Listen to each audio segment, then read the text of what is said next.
Iniciamos la grabación de la sesión de hoy día.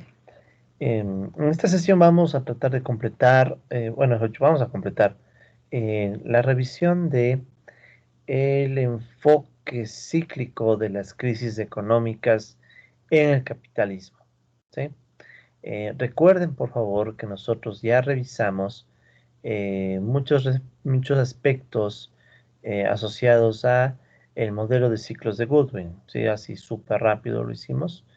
Ya hablamos de ese modelo, ¿sí? Entonces, aquí están bien las características del modelo, el surgimiento de los ciclos y también habíamos hablado de, sobre todo las etapas, ¿no? Teníamos unas etapas en donde se daba la profundización de la crisis y la consolidación de la animación. Entonces, bueno, y también les había mencionado que había un material extra que si desean pueden ver para ver detalles adicionales sobre el modelo de Goodwin. ¿Sí? Y bueno, también habíamos mencionado la posible evidencia de, bueno, hasta qué punto el modelo de Goodwin permite o no ajustarse a los datos de economías capitalistas concretas, ¿no? Y habíamos visto que la información es múltiple, ¿no? O sea, no hay una información única, la información múltiple en casos de muy difícil ajuste, ¿no? Tal vez uno de los que mejores ajuste quizás sea el caso de Francia. ¿Se acuerdan que para eso vimos el artículo de Grassel y Maheshwari? Pero solamente fue de pasada, ¿no? Para recordar o mencionar que dentro de los estudios de los ciclos está esta literatura. Y también se mencionó que más de Goodwin hay otros autores, ¿no? Como por ejemplo Sherman, Goldstein, o también Igli o Leibman, ¿no? Como otras fuentes en donde uno puede analizar la posibilidad de interpretaciones cíclicas del capitalismo. Luego de ello, pasamos al siguiente subtema, ¿sí? O sea, como que por un lado estaban los modelos de Goodwin y otros autores, y luego habíamos pasado a revisar la Ley General de la Acumulación Capitalista, ¿sí? Para este tema de la Ley General de la Acumulación Capitalista, recuerden por favor que nos estamos basando igualmente, como todo, ¿no? Todas las clases nos estamos basando en un artículo, en este caso. Permítanme solamente poner nuevamente en pantalla el artículo para que más o menos ubiquen con respecto al artículo hasta dónde llegamos, ¿no? Pero bueno, mientras se carga. Nosotros empezamos a estudiar dentro, recuerden, del enfoque de las crisis cíclicas, o sea, seguimos en ese gran tema, ¿no? Las crisis cíclicas, pero empezamos a estudiar una interpretación a lo que Marx llama la Ley General de la Acumulación Capitalista. Esto también ya lo mencionamos la clase pasada. Entonces, Marx, en el tomo 1 del Capital, sí, aquí estamos, nuestro material, aquí está. Ya, en el tomo 1 del Capital, recuerden que Marx, en el capítulo 23, si estamos pensando en la traducción en español, por ejemplo, la que maneja la editorial Siglo XXI, entonces ahí se puede ver este capítulo llamado La Ley General de la Acumulación Capitalista, en donde Marx deja algunas intuiciones muy interesantes, sobre todo con respecto al llamado ejército laboral de reserva. Entonces Marx deja algunas intuiciones, sobre todo respecto a este ejército laboral, y bueno, con esas intuiciones uno puede elaborar eh, un análisis, ¿sí? Sobre el vínculo entre el proceso cíclico de acumulación y la tasa de ganancia y la mecanización, por ejemplo. ¿Ya? Entonces, para ello, sí, para ello, les había presentado un artículo que, bueno, está aquí. A ver, entonces, ahora sí está cargado. Vamos a bibliografía. Ya les presenté este artículo la clase pasada, ¿no? Entonces, solamente recordarles, nosotros la clase pasada ya empezamos a ver este artículo que llamado La Ley General de la Acumulación Capitalista, ¿sí? Que, bueno, lo escribe un tal Cajas Guijarro, ¿sí? Y en ese artículo nosotros teníamos tres bloques para el análisis, ¿eh? Tres bloques para el análisis, siendo el primer bloque la definición de los determinantes de la acumulación capitalista, ¿sí? ¿De acuerdo? Entonces, si vamos un momento al artículo, ¿sí? Artículo que ustedes lo tienen a disposición, ¿no? Recuerden que este fue escrito, publicado por la revista Economía de nuestra facultad, ya en el año 2018, ya es un tiempito, ¿no? Entonces, en este artículo nosotros, bueno, tenemos la introducción. Recuerden, por favor, que esta lectura sí es necesario que la hagan, ¿no? Y estábamos justamente en esta primera parte, revisando los determinantes de la acumulación capitalista. ¿Sí? Entonces, había algunas expresiones, algunas ecuaciones que hablaban de cómo se puede representar esa primera parte, ¿sí? Que es la forma o los elementos, mejor dicho, que le permiten al capitalismo acumular capital, ¿sí?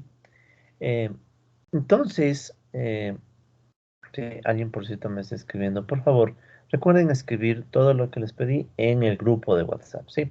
Porque si no, después para poder consolidar en un solo bloque, ¿no? Gracias. Entonces, como les decía, ¿no? Tenemos estos tres bloques y tenemos estos tres temas y tenemos este primero que es la definición de los determinantes de la acumulación capitalista y de la tasa de ganancia. Entonces, nosotros revisamos, esto ya lo vimos, ¿no? Solo estoy pasándolo muy rápido para que lo recuerden. Nosotros tomamos como punto de partida el propio esquema de circulación del capital de Marx, de que en el capitalismo se parte con dinero, luego se compran mercancías, medios de producción y fuerza de trabajo, eso lleva a la producción de nuevas mercancías que se venden por un nuevo dinero y todo el proceso adquiere sentido en la medida que el nuevo dinero sea mayor que el dinero inicial. ¿Sí? Entonces, bajo estas condiciones, se empieza a representar el capital de diferentes formas. Por ejemplo, el capital se lo puede agrupar en capital constante más capital variable, ¿sí? Que en términos de dinero, el constante está representando al dinero gastado en un medio de producción A, pagado o comprado a un precio P, y el capital variable, en cambio, hace alusión a la contratación de un número E de personas que trabajan H horas y se les paga un salario W por hora, ¿sí? A su vez, se podrían definir las ganancias capitalistas como, en forma simplificada, obviamente, ¿no? Los ingresos de la venta de una mercancía P por Q, menos los costos en B, que recuerden el gasto en fuerza de trabajo, ¿sí? Entonces serían menos los costos salariales, si queremos llamarlo así, más los costos de depreciación del capital constante, con delta siendo una tasa de depreciación que solo aplica en el capital constante, ¿ya? Entonces dejamos de lado cualquier otro grupo de costos y solo asumimos que hay ingresos por venta de mercancía y costos salariales y costos de la mercancía, perdón, y costos de la depreciación. A su vez, también definimos la tasa de ganancia como la división entre el dinero que representa a estas ganancias y el dinero que representa el capital que habíamos mencionado representado inicialmente. Bien, ¿qué más? Otra variable a la cual le prestamos atención y de hecho dimos incluso alguna interpretación económica era esta variable, ¿no? Una variable que representa la producción, ¿sí? Igual a el número de personas que trabajan, las horas que trabajan y una Q minúscula que es en cambio la productividad, ¿sí? Entonces esta productividad Q minúscula, ¿sí? Que nosotros la clase pasada, y productividad es por hora de trabajo, ¿no? Q, por hora de trabajo. Habíamos mencionado que esta productividad se puede asumir que depende de dos factores, la intensidad del trabajo, una variable que es importante en este modelo, y la llamada mecanización. ¿Sí? Entonces, recordarán que incluso la clase pasada vimos un muy corto fragmento de la película de Charles Chaplin llamada Tiempos Modernos, en donde vemos que precisamente Chaplin está trabajando en una línea de ensamblaje, ¿no? Y a medida que la línea de ensamblaje acelera su ritmo, lo que estamos viendo es que la productividad se busca que aumente a través de una mayor intensidad del trabajo, ¿no? La intensidad del trabajo puede intuitivamente interpretarse como la cantidad, o bueno, entre comillas, la cantidad de fuerza de trabajo que los seres humanos emplean, ¿sí? Durante una unidad de tiempo, ¿ya? Este es un concepto que está dentro de los conceptos de economía política uno y que también ustedes habrán revisado al momento de ver los videos sobre el capital, ¿no? Entonces, la intensidad de trabajo es bien intuitiva, ¿no? O sea, en una hora, más o menos cuánto esfuerzo realizas, por ponerlo sencillo, ¿no? Entonces, si aumenta la intensidad de trabajo es porque en una misma hora tú estás haciendo más esfuerzo. Asumimos que si las personas hacen más esfuerzo en una misma hora de trabajo, va a aumentar su productividad. Pero claro, no es un aumento deseado de la productividad. o muy deseable, ¿no? Porque las personas están haciendo un mayor esfuerzo por hora. El otro mecanismo a través del cual se asume que va a crecer la productividad por hora es a través de la mecanización, ¿sí? Y aquí venía un concepto que de hecho es bien cercano a un enfoque neoclásico, pero bueno, asumimos que la mecanización es la ratio entre la cantidad del medio de producción disponible y la cantidad de personas empleadas, con la idea de que a mayor cantidad de medios de producción disponibles por persona, va a ser más viable la mecanización, ¿sí? Entonces la mecanización es más o menos una idea de cuántas máquinas por persona, pero recuerden, estamos en un mundo donde solo hay una máquina, ¿sí? Y en teoría podemos decir que estamos en una situación donde el incremento de máquinas sí mejora la productividad. Entonces la idea es que si sube la mecanización, ese aumento de la mecanización también genere un aumento en la productividad por hora de trabajo, ¿sí? Entonces nosotros ya habíamos mencionado también en la clase pasada estos vínculos o estos elementos que pueden afectar a la productividad laboral, ¿no? Bueno, entonces ya tenemos eso. Y para completar, ¿ya? Pasábamos a analizar la acumulación capitalista, ¿sí?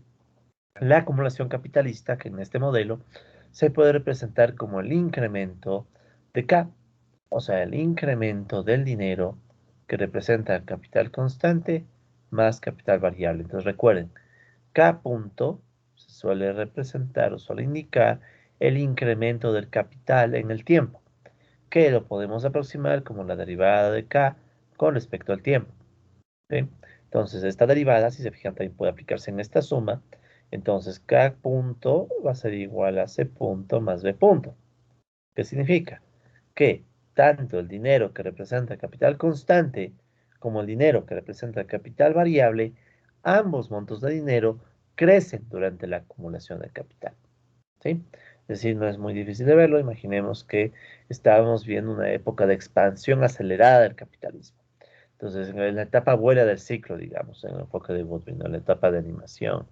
Entonces, en esa etapa buena del ciclo, ¿qué es lo que vemos? Que usualmente los capitalistas invierten más, nos podemos pensar que gastan en más máquinas y a la vez pueden contratar más gente y bueno, también podría ser que paguen mejores salarios, ¿no? Ya vamos a hablar de eso después. Entonces, esa sería la acumulación de capital que en este modelo se asume que es financiada totalmente con las ganancias de los capitalistas menos la depreciación del capital constante. O sea, lo que los capitalistas ganan sirve para financiar la inversión, financiar K, y también de paso para cubrir los costos de la depreciación. ¿Sí? Entonces ahí surge una tasa que le llamamos la tasa de acumulación, que es K punto sobre K. Recuerden que K punto sobre K puede tomarse como una aproximación de la variación del capital sobre K, o sea, la tasa de variación. O sea, esta gamma K, la letra griega gamma, entonces gamma K representa a la tasa en la que va a crecer el capital, ¿sí? Usualmente crecer, ¿no? Podría ser que caiga también, pero lo usual es que crezca. Entonces, esa le llamamos tasa de acumulación. Finalmente, nosotros, haciendo o aprovechando todas las ecuaciones antes presentadas y haciendo algunos despejes y arreglos algebraicos, se puede llegar a dos ecuaciones. Una ecuación que en el artículo original de este tal Cajas y Jarro, están mencionadas como ecuaciones AQ1 y AQ2, ¿no? De acumulación. No es muy convencional esta notación, sí, una versión nueva del modelo que estoy haciendo, que de hecho también les voy a presentar al final de la clase. Ya está más numeradito nomás, pero aquí está es más didáctico, ¿no? Entonces, esta es la ecuación de la acumulación uno y la otra es la ecuación de la acumulación 2, que esos son dos elementos de la acumulación. Entonces, la primera ecuación vincula la tasa de variación, si recuerden que esto se aproxima a la tasa de variación del capital, ¿sí? Entonces, por un lado, la tasa de acumulación o tasa de variación del capital, ¿de qué depende? Depende de la tasa de ganancia multiplicada por la tasa de ahorro. Y bueno, un factor que surge cuando la depreciación está aquí, ¿no? Si la depreciación fuera cero, todo este término desaparece. Pero si no desaparece, entonces el crecimiento del capital depende positivamente de la tasa de ganancia por la tasa de ahorro, menos negativamente del efecto de la depreciación. Así que todo esto es efecto de la depreciación. Y a su vez también la tasa de ganancia nos quedaba dependiendo de algunos factores, como por ejemplo la productividad. Si ven la tasa de ganancia tiene la productividad positivamente, o sea, si crece la productividad, crece la tasa de ganancia, lo cual tiene sentido. Pero ojo, recuerden que la productividad dependía de la mecanización y también puede depender de la intensidad del trabajo, ¿sí? Pero bueno, entonces la tasa de ganancia crece con la productividad y en cambio la tasa de ganancia decae cuando crece el salario real, ¿sí?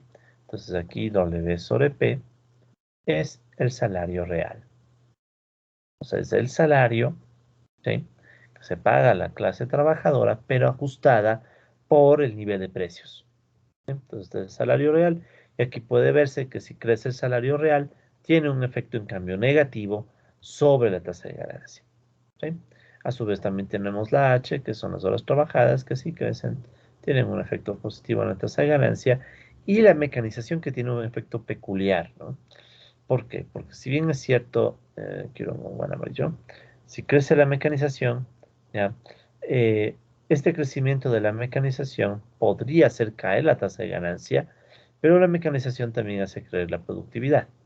Pues digamos que al final el efecto total es ambiguo, entonces ya depende de los valores concretos de la ecuación y sobre todo cómo la mecanización entre a afectar a la productividad, porque te puedes mecanizar más. Por estos dos efectos, fíjense, es efecto de la depreciación, porque está el delta, ¿no? La tasa de depreciación. Entonces, pues, sea por efectos de la depreciación, o sea, por el mero hecho, también puede ser por el mero hecho de que necesitas más dinero para comprar máquinas, eso nomás puede hacer que tu tasa de ganancia caiga. Pero si las mayores máquinas que compras aumentan la productividad, en cambio la tasa de ganancia puede subir. Entonces queda un efecto ambiguo, ¿no? ¿Sí? Entonces, bueno, todo lo que hemos mencionado, ¿sí?, todo lo que hemos mencionado está recogido en nuestras dos ecuaciones y bueno, un poco se describe en la lámina también. Entonces, lo que vamos a hacer ahora es, con eso ya está cerrado, ¿no?, la primera parte del artículo. Repito, tienen por favor que leerlo. O sea, yo estoy haciendo exclusivamente un paso muy rápido del tema. Sí, en el artículo están mejor detalladas las cosas. Incluso ustedes pueden ahí deducir matemáticamente si quieren algunas expresiones. Pero no me interesa tanto la matemática, sino que entiendan el argumento. ¿Sí? Entonces, el argumento es que en una economía capitalista hay algunos factores que determinan la acumulación de capital y hasta la tasa de ganancia. ¿Bien? Entonces, pasemos a la segunda parte del artículo, la que se refiere al ejército laboral de reserva y sus funciones. O sea, estamos ahora en esta segunda parte, ¿no? El ejército laboral de reserva y sus funciones. Bien, ¿qué podemos decir sobre el ejército laboral de reserva y sus funciones? Entonces, Marx deja muchas intuiciones interesantes que hacen ver que él tenía esta idea de que en el capitalismo es necesaria la existencia de trabajadores que no se encuentren en buenas condiciones, ¿no?, que tengan y enfrenten problemas en su capacidad de conseguir un trabajo estable o de ganar una subsistencia mayor a la adecuada, ¿no? De hecho, miren lo que dice Marx. Marx, en el tomo 1 del Capital, en este capítulo 23, dice: la acumulación capitalista produce de manera constante, antes bien, y precisamente en proporción a su energía y a su volumen, una población obrera relativamente excedentaria, esto es, excesiva para las necesidades medias de valorización del capital y por tanto superflua, ¿sí? O sea, según Marx, la propia acumulación capitalista, vean, y verán, aquí no es que Marx habla ni de un gobierno, Marx no está hablando de salarios ajustados por el gobierno, nada por el estilo, ¿sí? O sea, Marx dice que es la propia acumulación capitalista, ¿sí?, la que produce un grupo de trabajadores que están sobrando en términos relativos para las necesidades de esa propia acumulación, ¿sí? Grupo de gente que simple y llanamente no logra entrar de forma adecuada al proceso de valorización del capital, o sea, este proceso de dinero, mercancía, ¿sí?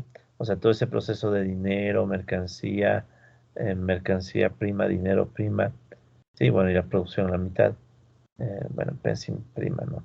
Entonces, todo este proceso resulta ser que tiende a tener personas que están sobrando, ¿sí? O sea, en la producción capitalista hay la tendencia a generar personas que sobran, ¿ya? Esta población sobrante o excedentaria, ¿sí? Esta población que está posiblemente sobrando, en términos generales, no solo en el capitalismo, o sea, cuando decimos aquí en términos generales, nos referimos no solo al capitalismo, sino, cuando decimos en términos generales, sería entre paréntesis, en cualquier modo de producción. En cualquier modo de producción. ¿Sí? Este grupo de gente aparece en varios modos de producción, no solo aparece en el capitalismo, ¿no? Entonces, este grupo de gente sobrante, cuando aparece en cualquier modo de producción, se le conoce o se le suele dar el nombre de sobrepoblación relativa, ¿ya? Marx, más que en el tomo 1 del Capital, en sus, bueno, en algunos textos, ¿no? Permítanme un segundito, solo quiero que esto esté un poco mejor, ¿ya? Un segundito. 34 tal vez, no, 34. Perdón. Entonces, ya. Entonces, Marx, para llamarle a este grupo de personas que suele sobrar en un modo de producción, suele usar el término sobrepoblación relativa. Término que también ya está definido en los conceptos que ustedes vieron de Economía Política 1.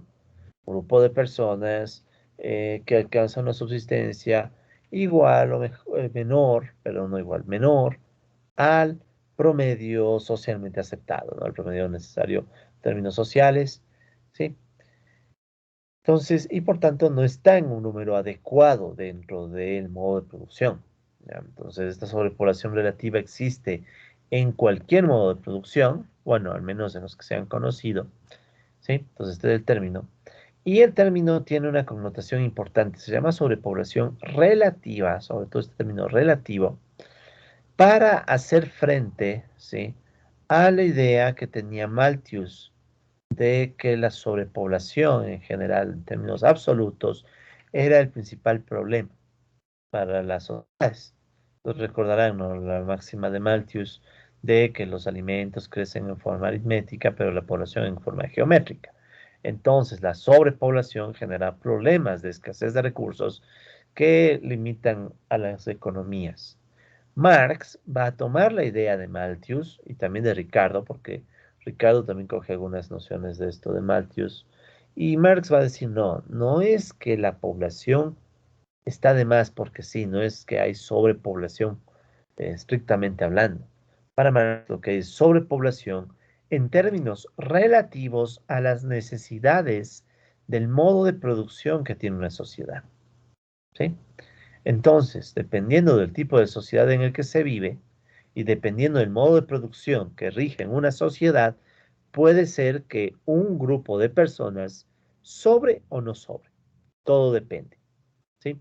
Entonces, no es que el problema, según Marx, sea el de una sobrepoblación absoluta de personas que están sobrando y que tienen que verse la forma en cómo se regula ese crecimiento poblacional, sino que para Marx más bien las sobrepoblaciones que surgen son de carácter relativo porque hay personas que no logran encajar a las necesidades del modo de producción dominante, ¿sí?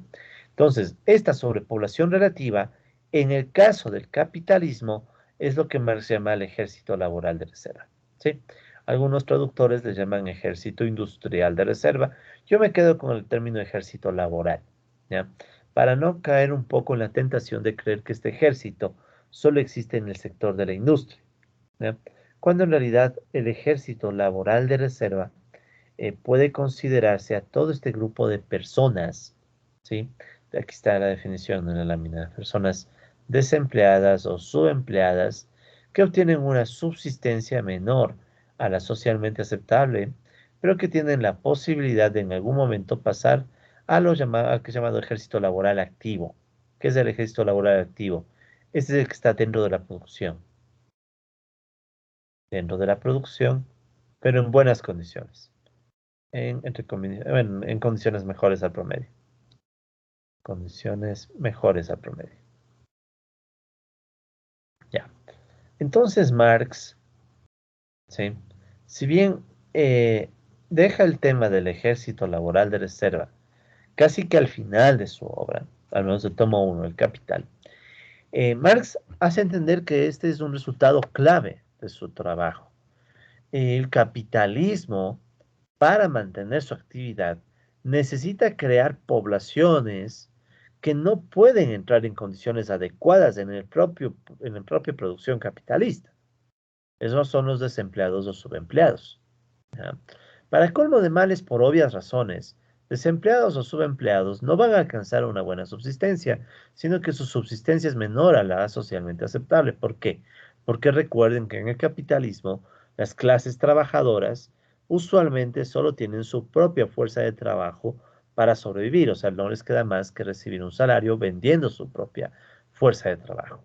Entonces, para los desempleados o para los subempleados que ganan un salario menor al básico, por decir, estas personas no van a poder alcanzar una subsistencia adecuada, ¿sí? Quedan con una subsistencia menor al promedio. Pero Marx los considera parte del ejército laboral de reserva en la medida en que estos grupos de personas tienen la posibilidad de pasar de esta condición de reserva a una condición activa, o sea, trabajar en buenas condiciones en el propio capitalismo, ¿ya? Porque si este grupo de personas ya no pudiera volver y se quedara totalmente aislado, lo más probable es que ya no sería ejército laboral de reserva, sino un grupo, bueno, aquí me apoyo un poco en el término que utiliza José Nun. En el caso de que las personas no puedan volver, si le pasa algo a una persona y no puede volver a la producción capitalista, se les puede llamar masa marginal, ¿no? Sin embargo, ese concepto ya está estudiado en Economía Política 1, no voy a entrar en los detalles, ¿sí? Pero la masa marginal, en cambio, ¿cuáles serían? Los totalmente marginados, ¿no? Las personas que no pueden ingresar de ningún modo o regresar a la producción capitalista y por tanto esas sí ya quedan completamente fuera y para el capitalismo es casi como que ya ni existe. Ahora, el ejército laboral de reserva, ¿sí? El ejército laboral de reserva es una pieza clave en el proceso de acumulación capitalista, ¿sí? Según Marx. Y es tan clave el ejército laboral que hasta podemos decir o interpretar que este ejército cumple al menos dos funciones dentro del proceso de acumulación, ¿no? Entonces ahí sería aclarar dos funciones dentro del proceso de acumulación capitalista. No es que Marx les llame así, no es que Marx use esa terminología. Yo uso esa terminología para un poco ordenar las ideas, ¿no? O sea que al menos hay dos funciones que se puede ver que el ejército de reserva, el ejército laboral de reserva, cumple en el capitalismo, ¿sí? Eh, y bueno, ¿cuáles son esas funciones? Entonces, Marx no usa estos nombres, no les llama funciones. Yo lo hago más por características didácticas, ¿no? O sea, para que se entienda un poco el argumento. Entonces, ¿cuáles son las funciones? Por un lado, el Ejército Laboral de Reserva, que vamos a llamarle con las siglas ELR, ¿sí? El Ejército Laboral de Reserva cumple una función de reserva, un nombre un tanto obvio, y también la característica de la función va a ser un tanto evidente. ¿Por qué? ¿En qué consiste la función de reserva? Este ejército laboral contribuye brindando a las personas en reserva necesarias para ajustar la producción y el empleo según lo requieran los ciclos de la acumulación, ¿ya? O sea, si estamos en una etapa de animación donde la acumulación de capital se expande con fuerza, este grupo de personas, el ejército laboral de reserva, provee esa reserva que se necesita, por ejemplo, cuando en épocas de expansión se tiene que contratar gente, ¿sí? O sea, en una época de animación, capital, o sea, de expansión, ¿no? Hay que contratar más gente, aumenta el empleo y muy probablemente cae el ejército laboral de reserva, ¿sí? Entonces, la idea de la función de reserva. Sirven de reserva. Reserva que también guarda a los trabajadores cuando estamos en épocas de crisis. ¿Qué sucede en una época de crisis? Empieza a volverse grave una época de crisis cíclica, entonces va a caer el empleo, y si cae el empleo es de esperar que aumente el ejército laboral de reserva, ¿sí? Entonces, estas situaciones están recogidas en la función de reserva. Entonces, la primera función que cumple este ejército. Y por cierto, cuando hablemos de funciones en este contexto, casi que literalmente quiero que piensen en funciones. O sea, no es gratis el uso de la palabra función. literalmente son funciones dentro del modelo. Ya vamos a ver estas funciones en unos minutos, sino que primero quiero que se lleve la idea global, ¿no? Entonces, la primera cuestión es que el ejército laboral de reserva tiene este fin, ¿no? Este propósito de servir de reserva. Otro de los propósitos que cumple el ejército laboral de reserva dentro del capitalismo es lo que podemos llamar una función de explotación. ¿Ya? Entonces tenemos dos funciones, función de reserva y función de explotación. Yo diría al menos tenemos estas funciones, ¿no? Porque estas son las funciones que, digamos, uno, o al menos yo he logrado reconocer a través de leer al mismo Marx, ¿no? O sea, Marx mismo plantea, no con estos nombres, pero plantea intuiciones para sostener cada función. Pero puede haber más, ¿no? Puede haber más. Pero bueno, ¿cuál es la función en cambio de explotación? Esta es bien peculiar, ¿sí? Esta función de explotación es bien peculiar. ¿Por qué? El ejército laboral de reserva no solo que brinda a las personas en reserva para que el capitalismo vaya ajustando su ritmo de acumulación, sino que aparte, este grupo de personas contribuye a aumentar la explotación sobre la clase trabajadora, empujando los salarios a la baja o empujando una mayor intensidad del trabajo cuando aumenta el ejército laboral de reserva. ¿Sí? O sea, en pocas palabras, un mayor ejército laboral de reserva puede debilitar a la clase trabajadora y ese debilitamiento le permite a los capitalistas aumentar la explotación a esta clase social. Por ejemplo, ¿no? Digamos que por alguna razón aumenta el tamaño del ejército laboral de reserva. Eso es equivalente a decir que aumentan los desempleados y también aumentan los subempleados, ¿ya? Por simplificar la historia. Si aumenta tanto el desempleo como el subempleo, se puede argumentar que cae el poder de la clase trabajadora, porque están más débiles y frágiles ante la situación, ¿no? O sea, imagínate que estás en una época de crisis, esto puede ser a causa de una época de crisis, ¿no? Entonces, una época de crisis cíclica puede llevar a que haya más personas que formen parte del ejército de reserva, o sea, estén desempleadas o estén subempleadas, y por tanto la clase trabajadora en global va a ser más vulnerable. ¿Sí? Porque, por ejemplo, la amenaza de despido es una amenaza más real que en épocas de expansión. En épocas de expansión tal vez sea menos creíble la amenaza de despido. Pero sobre todo en épocas de crisis, y peor, crisis tan drásticas como por ejemplo la que ahora vive el mundo, ¿no? La crisis del coronavirus. Y sobre todo lo que le vivimos los países empobrecidos, ¿no? Países empobrecidos que no tienen empleo y encima se ha destruido el empleo. El poquito empleo que había se ha destruido de forma acelerada, ¿no? Entonces, ¿qué sucede? Que ese aumento del registro laboral de reserva aumenta el desempleo y el subempleo, eso reduce el poder de la clase trabajadora y por tanto le resulta más viable a los capitalistas explotar más a través de una reducción del salario real, por ejemplo, o también a través del aumento de la intensidad de trabajo. ¿Sí? O sea, caída del salario real o el incremento de la intensidad. ¿Sí? Entonces, ¿por qué? Hay muchas razones. Repito, una es la amenaza de despido, ¿no? Otra es la propia competencia, ¿sí? O sea, imagina esto, ¿no? Si un trabajador en época de crisis no quiere trabajar a un determinado salario, se puede contratar a un trabajador que está en condiciones de desempleo o subempleo. Entonces, ¿qué pasa? Que hay una más competencia entre empleados y desempleados. O a su vez, ¿no? Las personas que están contratadas, están trabajando, pero ven que está creciendo y creciendo la reserva de personas que no consiguen empleo, pueden tener incentivos para esforzarse más, ¿sí? Para tratar de que el desempleo no le afecte. Entonces, aumentaría la intensidad también, ¿sí? Entonces, estas son las dos funciones que vamos a asumir que tiene el ejército laboral de reserva. Repito, puede tener más, ¿ya? Pero digamos que esto es lo que un poco pude dilucidar leyendo la obra de Marx, leyendo el tomo 20 el tomo 3 perdón, el tomo 1 del Capital, capítulo 23. Entonces uno puede deducir como que el ejército laboral de reserva cumple estas funciones, ¿sí? Aproximadamente, ¿no? Entonces aquí tienen, bueno, algunos autores con los cuales yo me he basado, ¿no? Porque obviamente que quien les presenta esto soy yo, este es mi artículo, pero esto lo he elaborado a través de la lectura de Marx y también la lectura de unos debates que existieron entre Aníbal Quijano y José Nun, unos autores bien interesantes que dentro de la economía marxista entraron en la discusión un poco del empleo y el ejército laboral de reserva. ¿ya?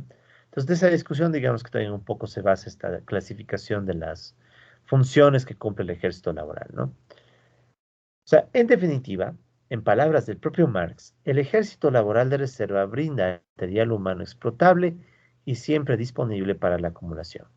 Entonces, esta frase me gusta muchísimo porque aquí está todo. Explotable, función de explotación. Y a la vez que está siempre disponible, función de reserva. ¿Sí? Entonces, imagínate un desempleado o un subempleado. Son personas que son explotables, ¿sí? Porque un desempleado básicamente va a aceptar muchas cosas con tal de tener un ingreso, ¿sí? Porque un desempleado en el capitalismo se puede tranquilamente morir de hambre, sobre todo cuando no hay un Estado que ayude, ¿no? Con ingresos de carácter contingente, salarios de bueno, bonos de desempleo, cosas así, ¿sí? Eh, y por otro lado, también esta gente está más propensa a servir de reserva, ¿no? O sea, en épocas de expansión es más común que se reduzca el desempleo y el subempleo porque se contrata a la gente. A su vez que en épocas de crisis es más fácil que se expulse a la gente. ¿Sí? Entonces ahí están estas dos funciones del ejército laboral de reserva, ¿no? Ahora, ¿cómo se pueden ver estas funciones en el modelo? ¿Sí? Porque recuerden que hasta el momento el modelo que ha hecho hablo de los elementos de capital, capital constante, capital variable, hablamos de la producción, la productividad y sacamos las determinantes de la tasa de acumulación y tasa de ganancia. Ahora vamos a tratar de incluir en el modelito estas ideas o estas nociones de función de reserva y función de explotación. Entonces vamos con la función de reserva. ¿Ya? ¿Sí? Entonces vamos con la función de reserva. Eh, que una vez más, no me interesa mucho que ustedes entiendan a detalle todo el análisis, pero sí que tengan la idea, ¿no? O sea, que tengan la idea de que analizamos algunos elementos que intervienen en la función de reserva. Entonces, para obtener la función de reserva, y literal, con esas palabras, una función que indique cómo el ejército laboral interviene en términos de reserva, ¿sí? Entonces vamos a determinar lo siguiente. Dos elementos esenciales de esta función de reserva son la dinámica de la mecanización y del empleo. ¿Por qué? La mecanización va a provocar que mientras más máquinas existan, si pensemos en esto, esto lo dice Marx también, mientras existan más máquinas, va a haber la probabilidad de que se pueda expulsar gente. Porque si una misma persona es más productiva con más máquinas, ya no necesito más personas, sino que puedo reemplazar a las personas por máquinas. La mecanización tiene, entre otras, ese propósito. ¿Por qué? Porque obviamente es más llevadero, como capitalistas, ¿no? Es más llevadero la producción en un contexto donde hay menos trabajadores contratados y por tanto los trabajadores pueden ser más débiles. ¿Sí? Porque hay menos gente, porque la máquina puede desplazar a la persona. Recuerden, ¿no? Estamos también pensando en una economía como la que representaba Marx, ¿no? Pero si somos francos, el aumento de la productividad puede hacer que mucha gente pierda su empleo hasta el día de hoy, ¿no?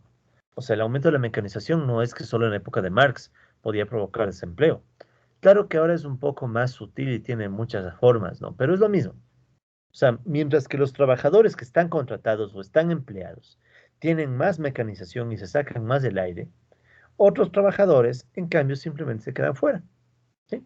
Entonces, esa es la idea, ¿no? Además de esto, por cierto, colegas, vamos a asumir que no hay desempleo, no hay subempleo, ¿no? Solamente vamos a asumir que hay desempleo. ¿Ya? Esto, por cierto, es un tema un poco delicado, pero modelizar el subempleo es difícil. ¿Ya? O sea, poner en un modelo subempleo es difícil y eso lo tengo, digamos, o lo dejamos para próximos modelos, ¿no? Entonces no va a haber un tema de subempleo. Vamos a considerar que los miembros del registro laboral de reserva solo se recogen en el desempleo. ¿Ya? Entonces, si tenemos en consideración estos hechos, podemos utilizar varias ecuaciones del modelo, o perdón, podemos plantear algunas ecuaciones, ¿sí? En donde se recoja un poco la intuición precisamente de cómo se desarrolla o qué elementos intervienen en la condición de reserva de los trabajadores, ¿no? Ahora, antes de ver eso, creo que solamente hay que corregir una numeración, permítanme un segundo. Eh, sí, aquí dice ecuación 2. Un segundito nada más. Sí, hay que corregir algo aquí, entonces en vez de 12 le vamos a poner 11. Sí, para que vaya acorde a a la numeración nada más, 11, 12,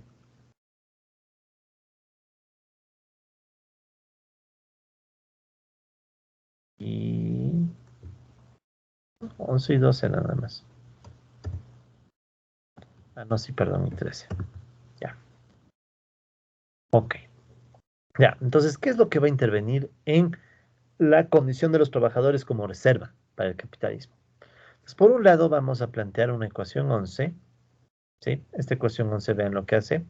Lo que hace la ecuación 11 es decir, voy a considerar o llamar gamma m, ¿sí? A la tasa de variación de la mecanización. Ya, o sea, esto es aproximadamente igual.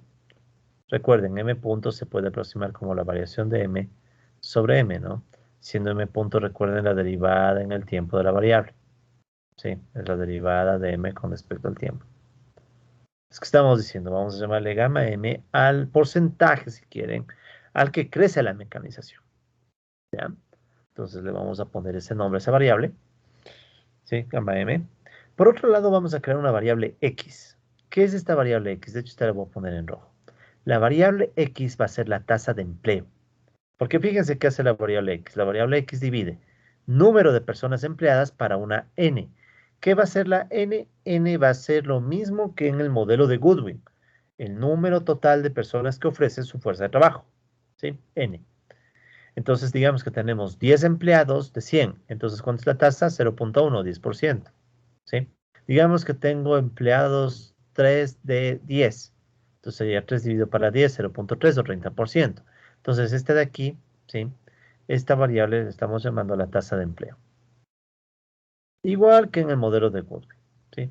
Solo que aquí está definida como el número de personas que consiguen empleo versus el total de personas que ofrecen su fuerza de trabajo. Si quieren, N puede interpretarse como la población económicamente activa, ¿no? O sea, podríamos decir que N es la PEA, ¿no? Si quisiéramos interpretarle de alguna forma. Población económicamente activa, o sea, este grupo de personas que activamente están buscando trabajo y algunos obvio lo encuentran y otros no. Y también vamos a asumir que esta población económicamente activa crece a una tasa beta, siendo beta la misma tasa a la que planteamos en el modelo de Goodwin, el porcentaje en el que crecen las personas que buscan trabajo, ¿ya? Población económicamente activa. Ok, entonces, si usamos estas ecuaciones junto con las ecuaciones anteriores que teníamos en el modelo, juntamos todas las ecuaciones y nos queda una ecuación del empleo, o de la tasa del empleo, mejor dicho, pero una ecuación diferencial. Aquí sí ven está X punto. Entonces, no es muy difícil deducir esto, ¿no? Pero no vamos a entrar en esos detalles matemáticos, más bien la idea. La tasa de empleo va a crecer. Recuerden que X punto sobre X, ¿qué es, no? X punto sobre X es una aproximación de la variación de X sobre X, o sea, de la tasa de variación del empleo o de la tasa de empleo. Entonces, la tasa de empleo va a crecer, ¿sí? Entonces, pensemos cuando esto crece, ¿no? Va a crecer según esta ecuación cuando crece la acumulación de capital, ¿sí?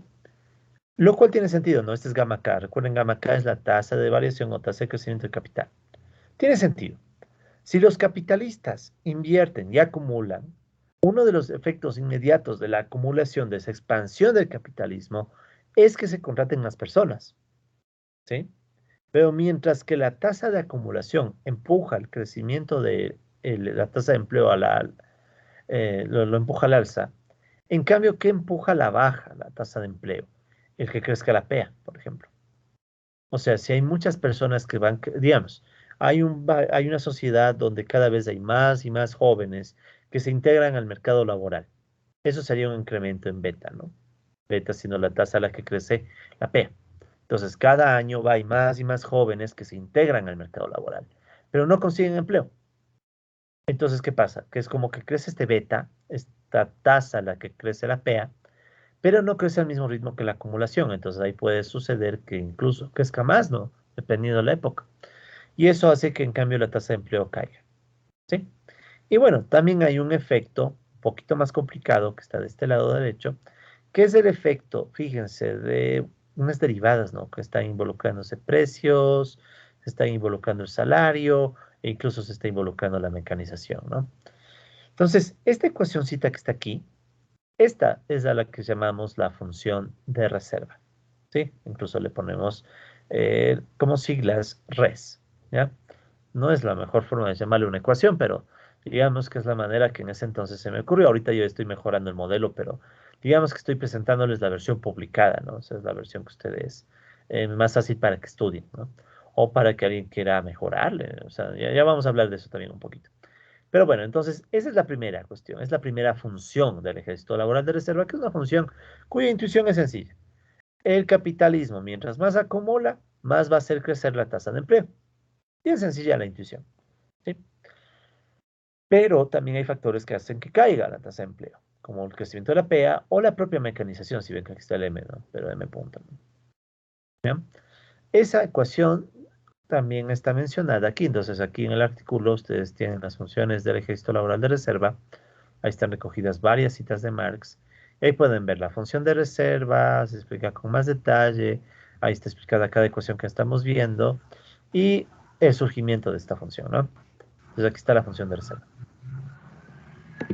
Un segundo. Ya. Entonces aquí está la función de reserva, colegas, ¿no? Esta función que indica cómo a través de la expansión de la capital, la acumulación, va a crecer la tasa de empleo. ¿Sí? Entonces más o menos la idea de la función de reserva. Eh, Ahora, esa es la una función, ¿no? O sea, el capitalismo cuando se expande, recoge trabajadores. Ahora, la otra función que cumple el ejército laboral es la función de explotación, ¿sí? O sea, este ejército laboral también hace que, como hay personas sobrantes, para el capitalismo, ojo, no sobrantes porque están creciendo, porque hay sobrepoblación, no, no, no. O si hay sobrepoblación es relativa, ¿no? Eso hay que tomar muy en cuenta. De hecho, verán, eh, esto también hay que mencionarlo, ¿no? Marx plantea el tema del ejército laboral de reserva y la población, sobrepoblación relativa, precisamente como una crítica a Malthus, ¿no? Como decíamos hace unos minutos. Tratando de decir que no, el tema no es que hay mucha gente. Según Marx dice, el tema es que hay mucha gente para el modo de producción que domina en una sociedad, o el modo de producción dominante. O sea, el tema no es que no es que sobra gente, según lo que decía Malthus. Lo que pasa es que según el modo de producción que vivamos, la gente va a sobrar o no. Un ejemplo fácil y un poco exagerado, pero solo para que se entienda la idea. ¿Qué llegaría a pasar en el capitalismo si digamos, solo digamos, se bajara a la mitad la jornada laboral? ¿Qué pasaría, sí, si resulta ser que la jornada laboral baja a 4 horas? Solo supongamos, solo imaginemos que fuera ese el caso. Si baja a 4 horas, obviamente que si las empresas capitalistas quisieran mantener el ritmo de producción a 8 horas o a más, les tocaría contratar más gente. Digamos que baja 4 horas con el mismo salario, por si acaso, ¿no? 4 horas, pero mismo salario, porque si le bajamos a la mitad del salario no tiene chiste esto. Con el mismo salario. Entonces, obviamente que si la jornada laboral fuera solo de 4 horas, quizá falten manos, quizá falte gente. Pero obvio que esto va a provocar que los costos de los capitalistas suban demasiado y obviamente no lo van a tolerar, ¿no? Entonces, o bueno, al menos por ahora, ¿no? Quién sabe en el futuro. Entonces, ¿qué es lo que tratamos de decir? Que no es un tema de que sobra gente y ya. Es un tema de que en la producción, las reglas con las cuales se domina la modo de producción, esas son las que determinan si gente es o no sobrante.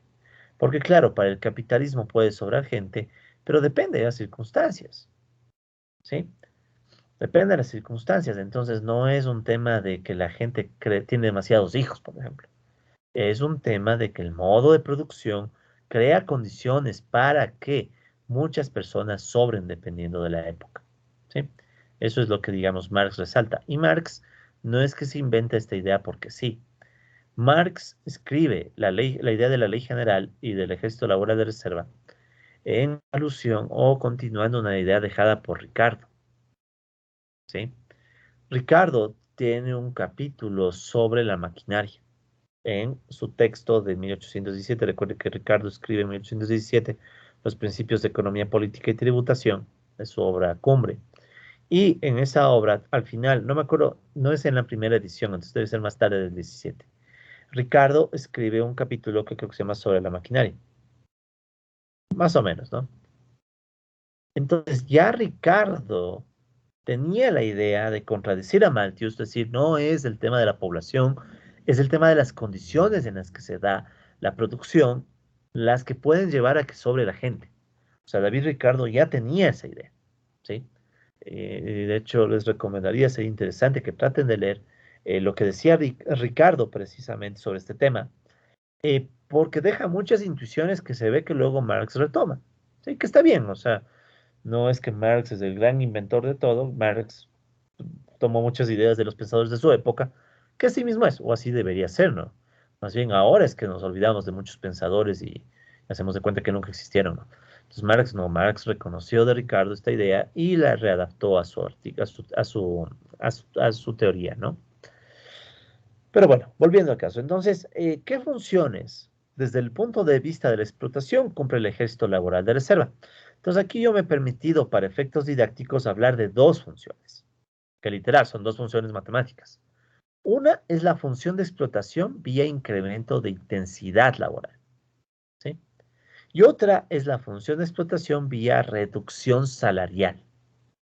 Sí que ya los nombres son bien claritos, ¿ya? Por ejemplo, vamos con la primera. Cuando el ejército laboral de reserva crece, o sea, cuando crece el desempleo o el subempleo, ¿sí? Con respecto a los activos, ¿ya? Los capitalistas pueden poner en movimiento, como decía Marx, pueden poner en movimiento más trabajo gracias a una explotación mayor en extensión e intensidad de las fuerzas de trabajo individuales. O sea, dicho fácil, si aumenta el ejército laboral de reserva, o sea, hay más desempleo y más subempleo, quedémonos solo en desempleo, ¿no? Hemos dicho que no vamos a tomar en cuenta subempleo. Entonces, si aumenta eso, los trabajadores son débiles, están debilitados y por tanto los capitalistas pueden aprovechar y aumentar la intensidad. Pero vean el efecto, ¿no? El aumento de la intensidad puede llevar al aumento de la productividad, paradójicamente. Sí, o sea, es una forma de hacer que los trabajadores se esfuercen más, produzcan más, pero porque hay una amenaza de despido, porque hay mucha gente en reserva. Una forma un poco jodida de aumentar la productividad, pero que es real, ¿sí? Mira, yo creo que una cosa interesante de esto es el reconocimiento que hace Marx, de que la productividad no es un problema solo técnico. ¿Sí? O sea, la productividad no es meramente un problema de, ok, ¿cuántas máquinas te damos?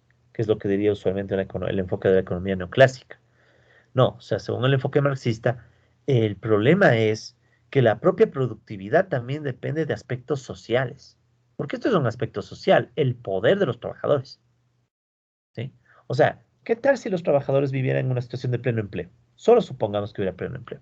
Si no hubiera desempleo, los trabajadores tendrían el poder para exigir mejores condiciones laborales y bajar la intensidad. Pero si bajan la intensidad, van a bajar la productividad. Recuerden el video de Chaplin, así con eso está claro, en tiempos modernos. Tú puedes aumentar la productividad del trabajador haciendo que en la misma hora de trabajo se esfuerce mucho más si aumentas la velocidad de la banda de producción, la línea de ensamblaje. ¿Ya? Suficiente. Aceleras la línea de ensamblaje, aumentas la intensidad, aumentas la cantidad producida. ¿Sí? Entonces es algo parecido, es como que el hecho de que tengas desempleados ahí afuera, desesperados por entrar, puede hacer que los que están trabajando tengan que aumentar la intensidad. Entonces es la primera función de explotación vía incremento de la intensidad. La otra función de explotación es la que vamos a verla a través de la reducción salarial, que bueno, esto es más común. O sea, los movimientos relativos del ejército laboral de reserva regulan los movimientos del salario, según Marx. ¿Ya? Esto también es bien interesante. O sea, Marx ya tenía la intuición de que si aumenta el ejército laboral de reserva, ¿verdad? O sea, aumenta el desempleo, dejando de lado el subempleo, ¿no? Entonces eso baja el poder de los trabajadores y eso puede empujar a la baja a los salarios. ¿Por qué? Porque los trabajadores débiles no pueden pugnar por un salario más alto, puesto que el desempleo, la amenaza de que pueden perder su trabajo, hace que los trabajadores acepten cualquier salario.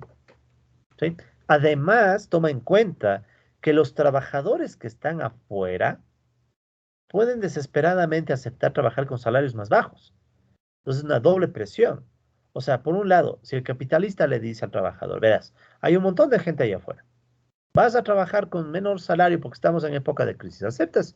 O si no, para contratar a alguien más. Entonces, por ese lado, la persona puede aceptar porque necesita el trabajo.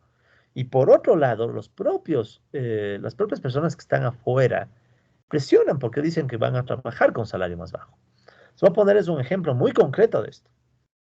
Eh, Cada semana, ¿sí? En varios puntos de la ciudad de Quito, por ejemplo, aquí en Ecuador, eh, se reúnen trabajadores, gente que, bueno, trabajadores entre comillas, porque no porque no son trabajadores, sino porque no tienen trabajo. Entonces, en realidad son desempleados o sub. Se suelen reunir, por ejemplo, yo conozco literalmente, porque yo vivo en el sector, yo vivo en Chillo Gallo, en el sector que antes se llamaba el Caballito, hay, por ejemplo, cada semana, todos los días, de hecho, pero más que nada a inicios de semana, lunes, martes. Se reúne bastante la gente que busca trabajo, con una mochila, con sus herramientas, esperando conseguir para el día, ¿sí? Haciendo cualquier labor, plomería, en construcción, lo que caiga, ¿no? Entonces ahí también hay en el norte, por ejemplo, yo he visto por la Granados, últimamente no he pasado por ahí, pero me imagino que sigue, y creo que sigue, de lo que me han contado. Y hay otros puntos, ¿no? En las ciudades donde se reúnen trabajadores o gente que aspira a conseguir un salario, un trabajito, eh, por cualquier actividad, por lo que sea, ¿no? Entonces ahí van con su mochila para hacer cualquier cosita. Entonces, ¿qué pasa? Que cuando llega alguien que quiere contratar gente, ¿sí? Los trabajadores entre ellos mismos, por la desesperación de conseguir algo, se compiten y se bajan los salarios. ¿Sí? Entonces el uno ofrece que va a trabajar el jornal a $15, luego a otro dice, no, yo voy a hacer a $12, otro dice, no, yo a $10, no, yo a $8. Entonces, ¿qué pasa? Que la propia presión que entre ellos se da por la desesperación de conseguir, aunque sea algo, ¿sí? Eso también empuja a la baja el salario. Y claro que también la intensidad, ¿no? Porque aparte de eso, tienen que ser gente que dice, no, voy a trabajar, voy a sacarme el aire para ver si me dejan, si me contratan para algo más. Entonces, ¿qué sucede? Que el ejército laboral de reserva, por tanto, también sirve como mecanismo para ajustar el salario en el capitalismo, ¿sí? A su vez, según Marx, los movimientos salariales también pueden ajustar, bueno, no, esto ya no es Marx, ¿no? Esto es un poquito más avanzado. También se pueden ajustar los precios. O sea, piensen, vamos en el caso contrario, ¿no? ¿Qué pasa en una época donde el ejército laboral de reserva es bajo? O sea, ¿qué pasa en una buena época donde cae el ejército laboral de reserva y por tanto está cayendo el desempleo? Es lo contrario, ¿no? Hay menos trabajadores afuera, más trabajadores adentro de la condición de empleo y por tanto pueden tener más poder y por ende pueden exigir mejor salario. O sea, tienen más poder los trabajadores y por tanto pueden exigir un mayor salario. Pero aquí viene otro tema bien interesante, ¿verdad? Y de hecho, no les voy a mentir, hoy mismo me trasnoché, medio yo, porque estaba analizando un modelo, ya les voy a mostrar este modelo extra que estoy trabajando. Este sí, solo les presento el documento porque no está acabado todavía. Pero es interesante. Los capitalistas pueden tener una contrarreacción, subir los precios, que es la típica. O sea, ¿qué saben decir? Si suben los salarios, los costos adicionales se trasladan a los precios del consumidor, porque los capitalistas usualmente no quieren que se toque su margen de ganancia. Entonces, ¿qué pasa? Que si sube el precio, hay una posible contrarrespuesta de los capitalistas, que es, perdón, si sube el salario, la contrarrespuesta de los capitalistas puede ser, o suele ser, subir los precios. Y si sube el precio, puede darse una caída del salario real. Todo depende de si los trabajadores se enfocan en el salario nominal o real, ¿sí? Entonces ahí hay un fenómeno que se suele llamar ilusión monetaria. ¿Cuál es el fenómeno? De que a veces los trabajadores tal vez se enfocan más en el salario nominal, ¿sí? De hecho, alguien que plantea esto y lo hace de manera, creo yo, muy bien hecha es Keynes.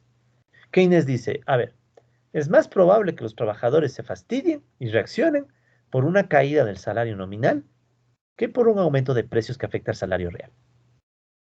O sea, ustedes pueden ver en la calle a los trabajadores exigiendo un mejor salario nominal, pero es muy raro que veamos a los trabajadores que salgan a las calles cuando suben los precios, a menos que ya sea una situación grave. Pero usualmente no. O sea, los trabajadores son más sensibles, según Keynes, a los movimientos del salario nominal que del salario real. Porque obvio, es muy difícil ver las magnitudes reales.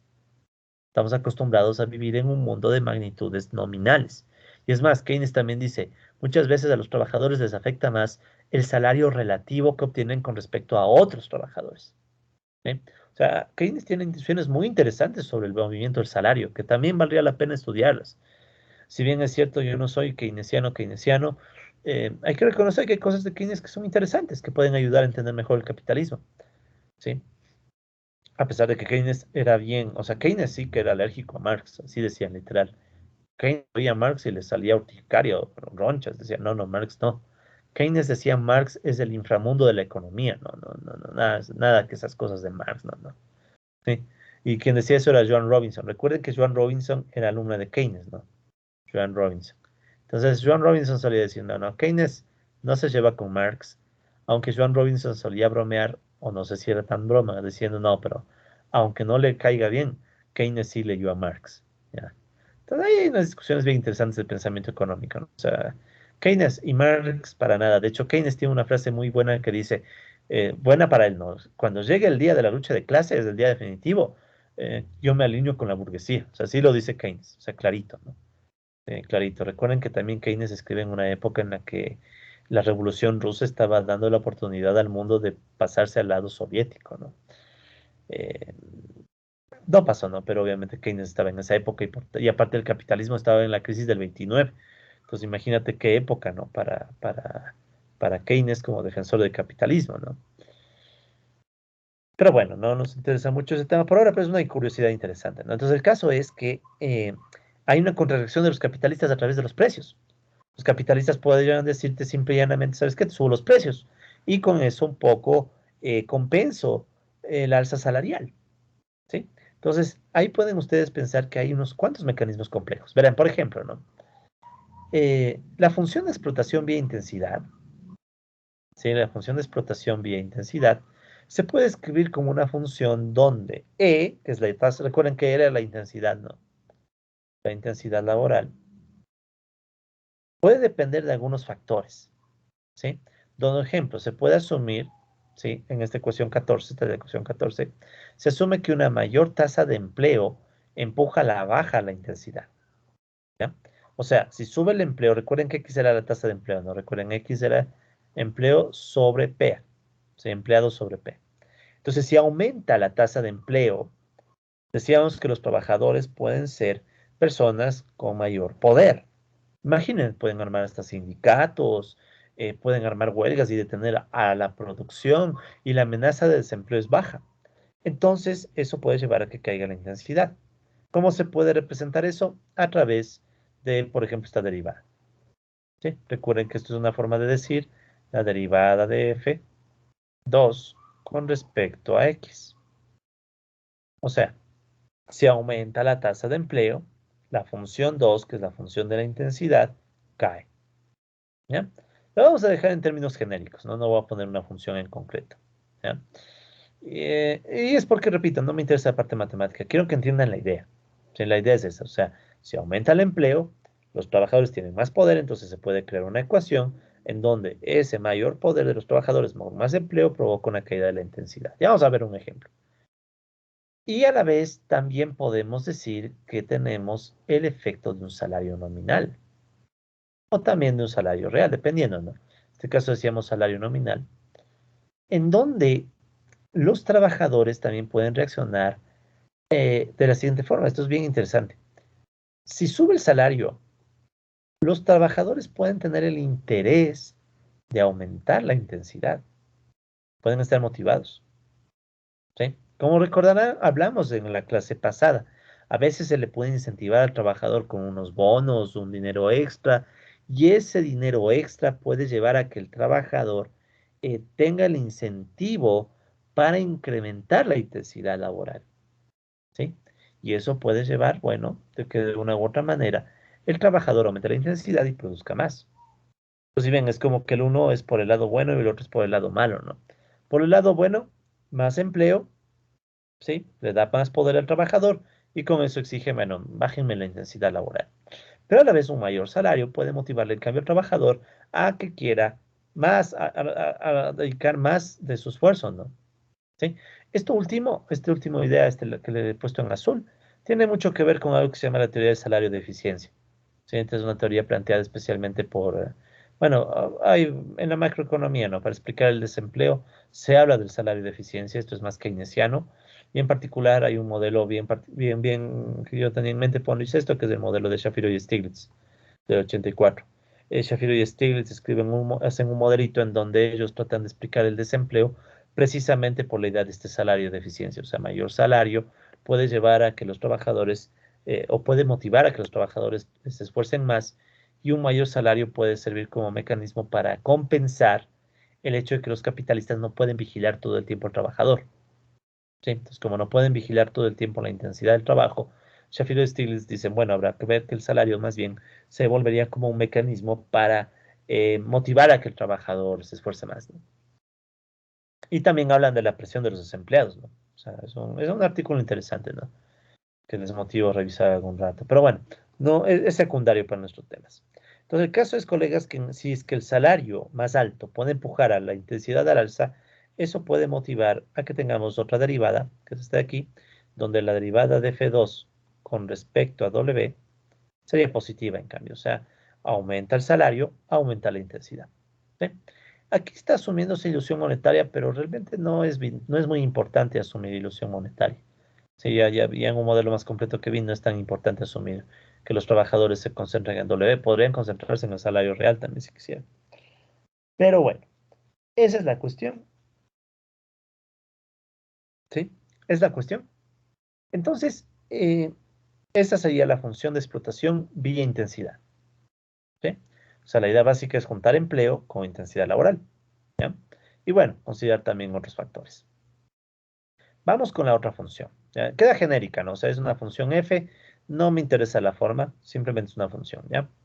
Vamos con otra función, la función de explotación vía salarios, ¿ya? Entonces, por su parte, la función de explotación vía salarios, primero se puede recoger con la misma idea de la curva de Phillips que usa Goodwin en su artículo, ¿ya? Y de hecho hay muchas, o sea, verán, el modelo de Goodwin ha recibido un montón de variantes, ¿sí? De hecho, un libro bien interesante, es un libro creo que se llama de Peter Flaschel, ¿sí? Del 2009, en donde se presenta un montón, pero un montón de variantes. De hecho, no tengo el libro en mi bibliografía, pero este sí vale la pena que un poco lo vean nada más. O ya lo descargué, tal vez ya lo descargué, déjenme ver, que justo estaba estos días trabajando en estos temas, un segundito. Ahí está, justo, Peter Flaschel, ahí está. Entonces, Flaschel es de un grupo de gente que ha trabajado bastante estos temas, ¿sí? Em, Creo que son alemanes, ¿no? Algunos de los que trabajan en estas áreas de meterle muchas cosas de modelos como el de Goodwin, ¿no? Este librito, por ejemplo, tópicos sobre micro y macroeconomía clásica, un libro que a mí me gusta mucho, no le he podido leer por completo, no les miento, pero aquí hay algunas cosas, verán, sobre el modelito de Goodwin. Solo quiero mostrarles contenidos, vean, entonces contenidos. Bueno, para que vean que incluso aquí hay un análisis sobre la teoría del valor, sí, del valor trabajo. Ya se han de imaginar, ¿no? Y aquí están algunos enfoques de la teoría del valor trabajo, pero no quiero entrar en eso. Quiero mostrarles sobre Goodwin. A ver, un segundito, aprovechando que tengo el librito aquí. ¿Dónde estás? Empleo, tecnología, modelos sectoriales, no. Bueno, hay un montón de cosas que les diré, pero lo que quiero es esto, aquí está, gravitación y convergencia. Ya. eh, Estabilidad. Aquí está Goodwin, ya. Entonces, algunas propiedades de la estabilidad del modelo de Goodwin. Entonces, bueno, 393. Entonces, en este librito, se plantea, por ejemplo, vean una versión extendida del modelo de Goodwin. ¿Se acuerdan que la clase pasada ya les presenté un primer artículo, ¿no? Sobre... hay muchos artículos que extienden el modelo de Goodwin, ¿no? Entonces, aquí está un hito que extiende el modelo de Goodwin. Y este autor, Peter Flaschel, bueno, aquí está el análisis matemático del modelo, pero más que eso, vean cómo surge la estabilidad o inestabilidad. Él, por ejemplo, analiza, si no me equivoco, un modelito con ilusión monetaria precisamente, ¿sí? Entonces, vean, aquí él también plantea la curva de Phillips de Goodwin. Aquí está, con ilusión monetaria. Entonces, él pone un término adicional que se llama ilusión monetaria. De hecho, yo me basé en esto mismo para hablar de la ilusión monetaria y todo eso en el contexto del modelito de Woodring, ¿sí? Entonces, la función de la curva de Phillips tiene muchas variantes, y algunas están en este libro de Flaschel. De hecho, Flaschel tiene otro libro parecido también. Entonces, en estos libros hay un montón de variantes de la curva de Phillips. Ustedes le pueden poner lo que quieran, ¿sí? Se le puede poner ilusión monetaria, se le puede poner expectativas, se le puede poner expectativas de los trabajadores, sobre la inflación, o sea, se puede hacer un montón de cosas. Pero yo voy a dejarle como una curva de Phillips genérica. ¿Cuál es la idea de la curva de Phillips? Decimos aquí que bien los trabajadores, X, ¿sí? El empleo, si crece, va a provocar que crezca el salario nominal.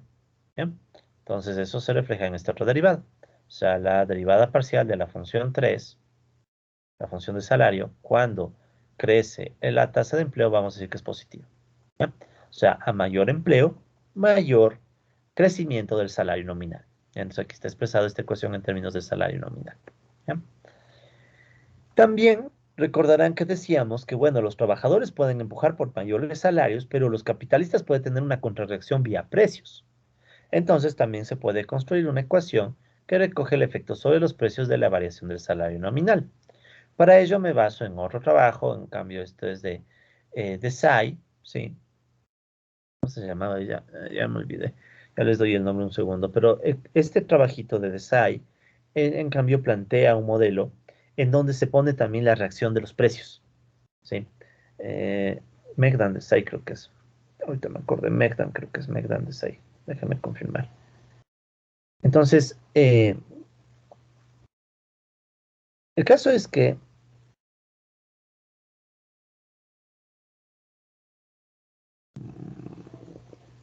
Megan Desai, sí, por ahí va. El caso es que se puede plantear una ecuación. Sí, una ecuación en donde los trabajadores y la fijación de precios también depende de las dinámicas, por ejemplo, los salariales, ¿no? O sea, si sube el salario nominal, puede haber una reacción de crecimiento de los precios por parte de los capitalistas, ¿sí? Esto es nuevo, ¿no? Esto no estaba en mal, o sea, esto sí, no voy a mentir, ¿no? Esto tiene más un toque, si quieren, un toque más post-keynesiano, si quieren, ¿ya? Un poco más post-keynesiano. Sí, esta es una corriente económica heterodoxa que igual tiene un montón o no de variantes. Entonces, digamos que yo, bueno, sí tengo también un poco de formación post-keynesiana, tengo incluso profesores post-keynesianos y por eso mismo me parece interesante recoger el efecto de los precios. Y de hecho, ya haciendo un modelo más completo que el que les estoy presentando, está dando resultados bien interesantes los precios. Entonces, eso también está incluido aquí. De hecho, como les diré, lo de Shapiro y Stiglitz y salario de eficiencia vuelta sería neo-keynesiano, ¿no? ¿Se acuerdan lo de salario de eficiencia? O sea, salario de eficiencia. O sea, esto de que eficiencia, o sea, esto de que si sube el salario, sube la intensidad. Esto podríamos decir más o menos que es neo-keynesiano en cambio. Sí, son diferentes corrientes. Los neo-keynesianos, si quieren, son más tirando a línea más ortodoxa, ¿no? Entre comillas, ¿no? Medio entre neoclásicos, incluso una mezcla. En cambio, los post-keynesianos son más heterodoxos, ¿no? Son corrientes alternativas, ¿ya? Los marxistas no estamos ni en el uno ni en el otro, ¿no? Por si acaso, pero tenemos bien. Por eso me gusta a mí el marxismo. El marxismo, aunque no parezca, es bien amplio. O sea, puede tranquilamente coger elementos neoclásicos o también elementos post-keynesianos. No le hace falta decir por qué. Porque si bien que la teoría de Marx se justifica por sí misma, ¿no? Entonces, a veces pasa. De hecho, muchas de las funciones que yo estoy usando en este modelo son funciones hasta neoclásicas, de la economía más convencional. Y sin embargo, no es malo, los resultados no son tan malos, ya van a ver. Entonces, el punto es, colegas, que esto es más heterodoxo, ¿no? Entonces, si sube el salario, puede generarse un efecto de alza de precios, ¿ya? Y eso se recoge en la derivada que está aquí, ¿no? La F4W. Entonces, F4W que dice, la derivada parcial de la función 4 cuando sube el salario va a ser positivo, ¿sí? Y también se puede poner otros factores, por ejemplo, la productividad. Si crece la productividad, en cambio puede haber una presión a que los salarios bajen, que está en esta otra derivada. La derivada F4 con respecto a Q, negativa. O sea que si crece la productividad, puede en vuelta bajar los precios, ¿sí? Que es un efecto común, ¿no? O sea, cuando pasan los años y aumenta la productividad, resulta ser que ciertos precios bajan, o sea, porque ahora es más fácil producir las mercancías y por tanto ya se vuelven menos costosas, ¿no? requieren menos insumos, sobre todo la misma mano de obra, ¿no? Y también podemos tener un efecto de estabilización de precios. O sea, si sube el precio, o perdón, si el precio de hoy es alto, si mejor en amarillo, pongámosle ese. Si el precio de hoy es alto, el precio de mañana puede ser bajo, como que se estabilizan los precios. Hasta eso se puede poner. ¿Ya? Ok, entonces con eso están recogidas las funciones del ejército laboral de reserva. La función de reserva, recuerden que era la función que permitía representar la idea de que mientras más se expande el capital, más se puede emplear gente, ¿no? La función de reserva. Y las funciones de explotación, que están más abajito en el artículo, ¿sí? Entonces aquí pueden ver que está justo la función de explotación vía intensidad y la función de explotación vía salarios, ¿sí? Y también la o la posible contrarrespuesta de los capitalistas a través de los precios, ¿sí? Entonces, como pueden ver, es un modelo, repito, mucho más amplio que el modelo de Goodwin, ¿sí? Mucho más amplio y por ende también mucho más complicado de manejar matemáticamente, ¿ya? De hecho, no les voy a mentir, por descuidos míos yo publiqué este artículo en el 18 en la central. No estaba todavía terminado, o sea, publiqué la idea y dejé armando el modelo, pero no lo resolví, ¿ya? Entonces, en el artículo que ustedes van a ver, en este de aquí, no está todavía resuelto el modelo, pero están dichas algunas ideas de los resultados preliminares que arrojaba, ¿sí? Entonces, hacia allá vamos. Entonces, aquí cerramos el tema de las funciones del ejército laboral de reserva y hacemos ya un resumen pensando en el análisis del modelo, ¿sí? Esto lo vamos a ver súper rápido porque verán, primero, era un modelo preliminar, ¿sí? O sea, ahora tengo una versión más completa del modelo que les voy a mostrar así de pasadita nomás. Pero más que eso, era un modelo en donde la parte matemática todavía quedaba por resolverse. O sea, era como quien dice, yo dejé planteando el sistema de ecuaciones y dije, bueno, queda para un trabajo futuro resolver. Y me quedé más de 2 años, casi 3 años para resolver esto. No porque me pasé 3 años solo en esto, sino también porque he estado en otras cosas, ¿no? Pero bueno, como notarán, el profe pasa en muchas cosas. Entonces, aquí está el sistema de ecuaciones completo, ¿no? Entonces, al final, en el modelo que les he presentado en esta clase, tenemos 16 ecuaciones que claro, uno a priori dice tantas ecuaciones, sí, tantas ecuaciones. Pero uno resolviendo, resolviendo, un poco con paciencia, despejando variables y todo, puede resumir este modelo de 16 ecuaciones en un modelito, ¿sí? De una, dos, tres, cuatro, cinco ecuaciones diferenciales, ¿sí? O sea, se puede plantear algo que se llama sistema dinámico. ¿Qué es un sistema dinámico? Es un sistema en donde las variables dependen del tiempo, ¿sí? Entonces, si pueden ver, estas variables dependen del tiempo, están las derivadas respecto al tiempo. ¿Sí? Tenemos derivadas respecto al tiempo. Entonces se puede plantear un sistema dinámico, o sea, un sistema que depende del tiempo, compuesto de 5 ecuaciones fundamentales, que aquí les he llamado A hasta la E. ¿Ya? 5 ecuaciones fundamentales que son en esencia la tasa de empleo, la tasa de ganancia, el salario nominal, el nivel de precios y la mecanización. ¿Ya? Entonces en esa época yo construí este sistema, ¿sí? Y este es el sistema que hay que resolver. Pues claro, no, verán, eh, este tema que les estoy presentando de la ley general, este modelo y todo, de hecho es algo que yo vengo haciendo más antes. ¿Sí? O sea, cuando yo publiqué el artículo en la central, yo ya tenía mi experiencia en este tema, pero yo lo vengo trabajando de antes. De hecho, tipo anécdota, ¿no? Este es parte de mi tema de tesis de la universidad, de la que tal vez algunos de ustedes hagan. O sea, en mi universidad, en la Politécnica Nacional, allá por el 2012, 13 más o menos, empecé a hacer mi tesis y mi tesis fue este tema. Claro, no era solo esto, no, mi tesis fue un poco más de cosas. Entonces ya desde ese entonces vengo analizando ese tema hasta ahora. Y recién hace, no les miento, recién hace unos días, por motivo de esto mismo, por preparar las clases y todo, es que terminé de resolver el modelo por fin. Entonces, es un modelo que me ha tomado años, ¿no? No debió haberme tomado tanto tiempo, ¿no? No es que bestia, qué gran modelo, no. No es un gran modelo, sino que yo también no me he dedicado el tiempo que debí, pero ya está. Entonces, el punto, colegas, es que se puede llegar a construir un sistema de ecuaciones donde hay derivadas respecto al tiempo y en donde cada sistema más o menos te dice cómo se mueve cada variable. ¿Sí? Entonces, este sistema es el mismo que está en el artículo. Entonces, lo siguiente que vamos a ver, colegas, es esto, ¿no? Entonces, el estudio analítico del modelo, o sea, la solución del modelo la dejé para discusión futura. Hoy día les voy a presentar una solución del modelo, ¿ya? y cómo se puede resolver. Ya, hoy día les voy a presentar, pero solo la idea porque obviamente toma tiempo, ¿no? Entonces, lo que primero vamos a ver es algo diferente. O sea, se puede analizar el modelo, verán. Bueno, por cierto, no. Este modelo se puede resolver sobre todo buscando algo que se llaman bifurcaciones HOP-F, HOP-F. ¿Ya? ¿Qué es una bifurcación HOP-F? Es una forma de ver si el modelo genera ciclos. ¿Sí? O sea, hay unos modelos donde, digamos, la economía está en un punto y después de repente genera un ciclo y el ciclo se queda estable. ¿Sí? Entonces hay modelos que generan eso. Entonces, cuando se genera eso, uno puede decir que el modelo genera un ciclo estable. ¿Sí? Entonces ahí se habla de una bifurcación HOP-F cuando ciertos parámetros del modelo permiten que surjan estos ciclos. ¿Ya? Eso no está hecho aquí en estas láminas ni en el artículo. O sea, cuando ustedes vean el artículo de aquí del 2018, solamente está planteado el modelito. Ahí están las 5 ecuaciones que les dije. Y las 5 ecuaciones están planteadas más bien para hacer simulaciones. ¿Qué significa eso? Uno le puede poner valores, supuestos, a diferentes parámetros del modelo para ver cómo se mueve. ¿Sí? Y es lo que vamos a ver primerito. Entonces, debido a que el modelo que les presenté es demasiado amplio y general, incluso vieron que hay unas funciones que solo están F1, F2, F3, F4.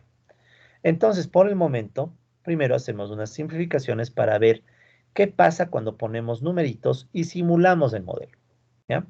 Eso se puede hacer en computadora. ¿Sí? Entonces, se puede hacer en computadora. Entonces, les voy a dar primero la idea, ¿no? ¿Cómo se hace eso? ¿Ya? Obviamente que no les puedo explicar todo el detalle, eso ya digamos que les queda a ustedes, pero quiero que se lleven la idea. Esto de aquí, lo estoy poniendo en pantalla, ¿sí? Es un cuaderno de trabajo de un software que se llama el Wolfram Mathematica, ¿ya?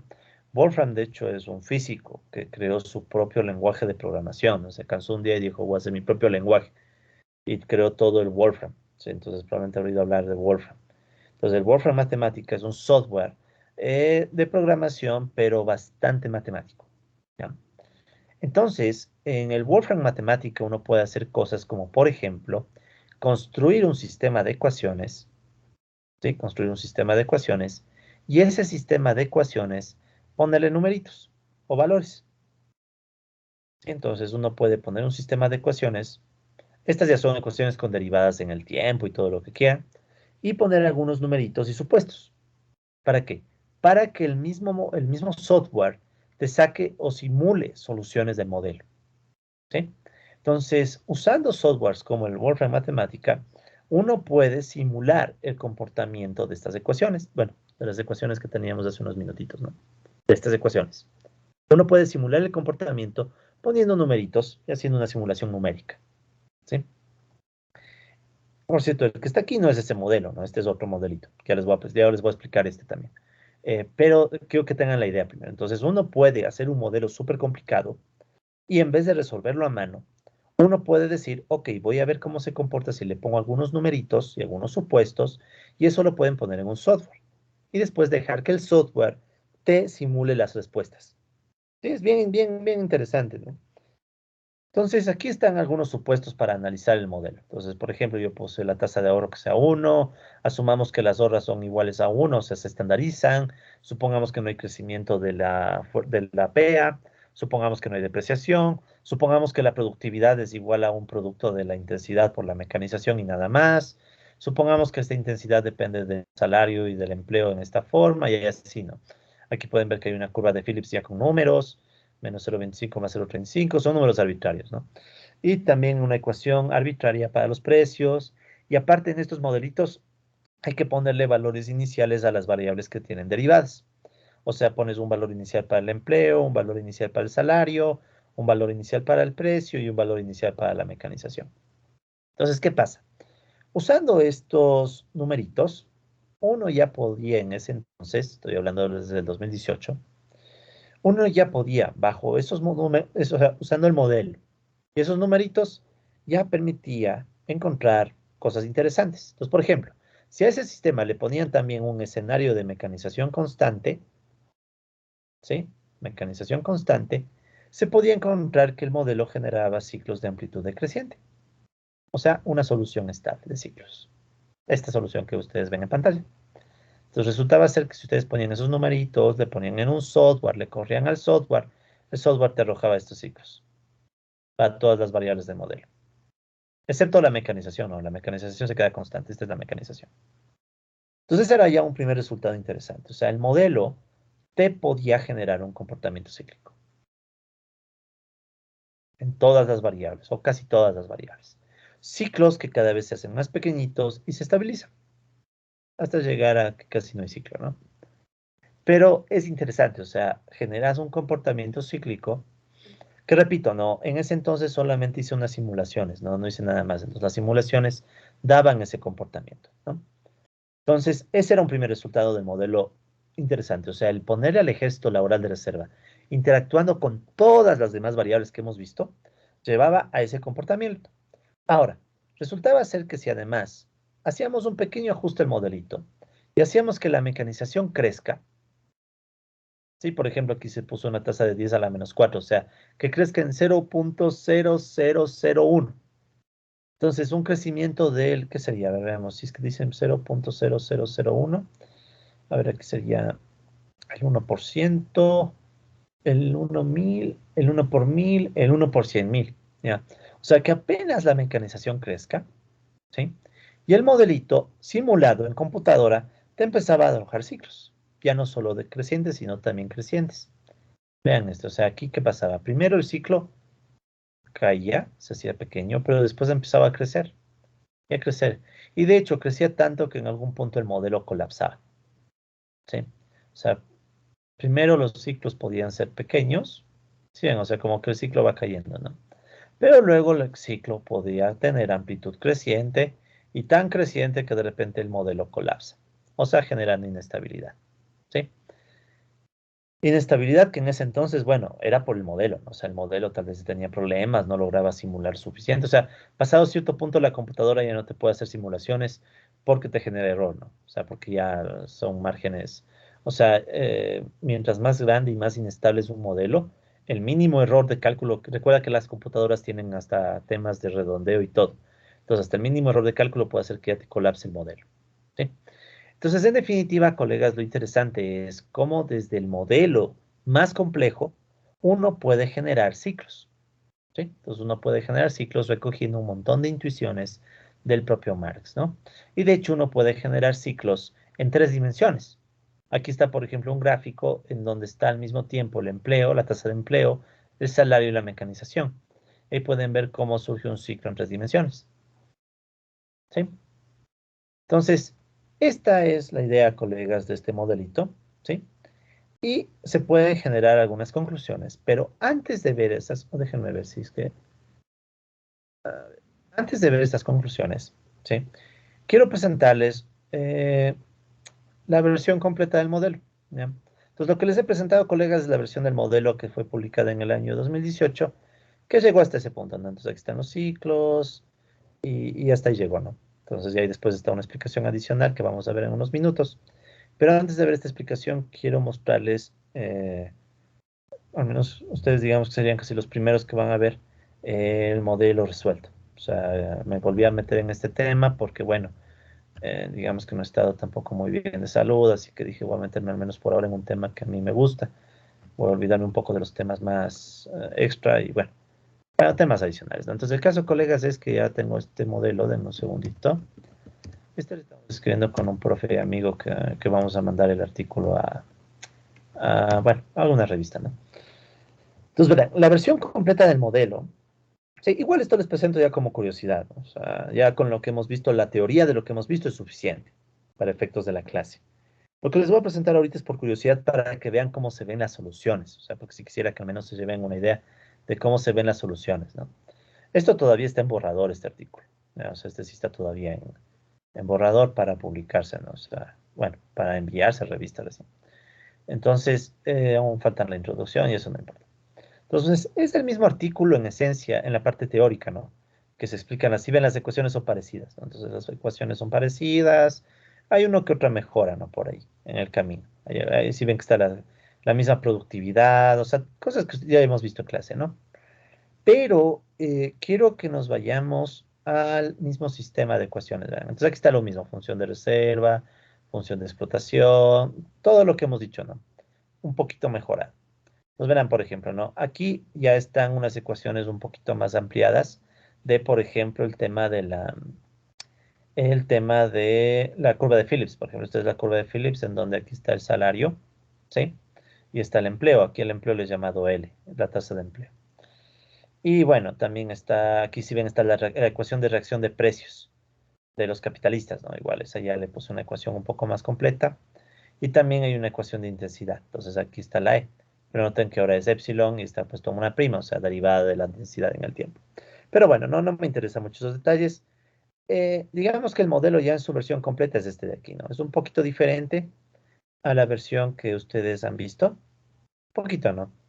No hay muchos cambios. Ya, entonces, hay algunos cambios por aquí y por acá, algunos ajustes, pero en general es un sistema de ecuaciones donde las variables más importantes son, digamos que en la versión final le escribí en las mismas variables que Goodwin, ¿sí? O sea, en la versión final.